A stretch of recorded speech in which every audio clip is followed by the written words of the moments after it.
Hello guys, అందరు ఎలా ఉన్నారు? నేను బాగున్నాను. ఏంటి ఇది చూపిస్తుంది అని చెప్పేసి అనుకుంటున్నారా?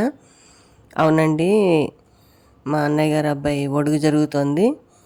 సో దానికి విఘ్నేశం మీద బియ్యం కడతారు కదా, ఆ, నిర్విఘ్నంగా ఆ, కార్యక్రమం అంతా కొనసాగాలని చెప్పేసి అది కట్టారు. వెళ్ళాను.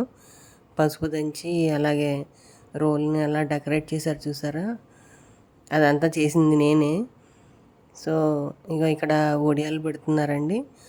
ఆ ఒడియాలు పెట్టేటప్పుడు మధ్యలో పసుపు వినాయకుడిని కూడా పెట్టుకోవాలి. అలా పెట్టుకుంటే మంచిగా అవుతుందని చెప్పేసి ఇది వినాయకుడికి బియ్యం ముడుపు కట్టి కార్యక్రమం నిర్విఘ్నంగా అవ్వాలి అని చెప్పేసి ముడుపు కట్టుకున్నాక ఆ కార్యక్రమం అయిపోయాక అవి తీసి ఉండ్రాళ్ళు చేసి నైవేద్యం పెడతారు. అందుకని చేస్తారనమాట అలాగా. ఆ ముడుపులు బియ్యము, తర్వాత 11 రూపాయల నాణాలు వేసి ముడుపు కట్టుకోవాలి.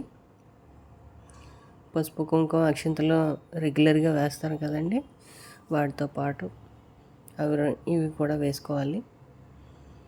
అందరూ 4, 5 ముత్తైదులు అందరూ కూర్చొని అలాగ ఒడియాలు అవి పెట్టాలి. అలాగే పెళ్ళికొడుకుని కూర్చోబెట్టి హారతి ఇచ్చి అక్షింతలు వెయ్యాలి. అవన్నీ కార్యక్రమాలు జరిగాయండి. అందరూ ఉంటే కబుర్లు కదా, సరదాగా సందడిగా ఉంటుంది. మీ వైపు వినాయకుడిని ముడుపు కట్టడం అంటే ఏం చేస్తారో కామెంట్లో తెలియచేయండి. మేమైతే ఇలా చేస్తాము. ఇంకా ఏంటంటే, నేను ఇంటికి వచ్చేటప్పటికి పార్సిల్ వచ్చిందండి. సమ్మర్ వచ్చింది కదా, కాటన్ శారీస్ ఆర్డర్ పెట్టాను. కాటన్ శారీస్ అన్నీ వచ్చాయి. అవేంటో ఇప్పుడు మీకు చూపిస్తాను. మల్మల్ కాటన్ శారీస్ అండి.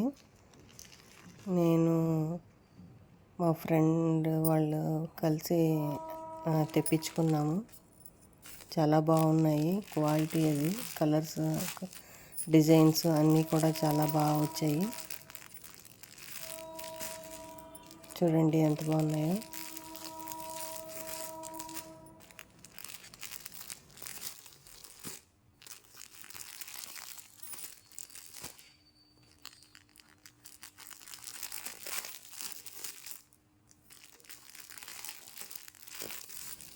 మీకు ఎలా అనిపించిందో కామెంట్ చేయండి.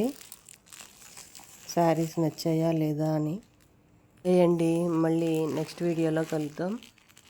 లహరియా ఛానల్ని సబ్స్క్రైబ్ చేయండి.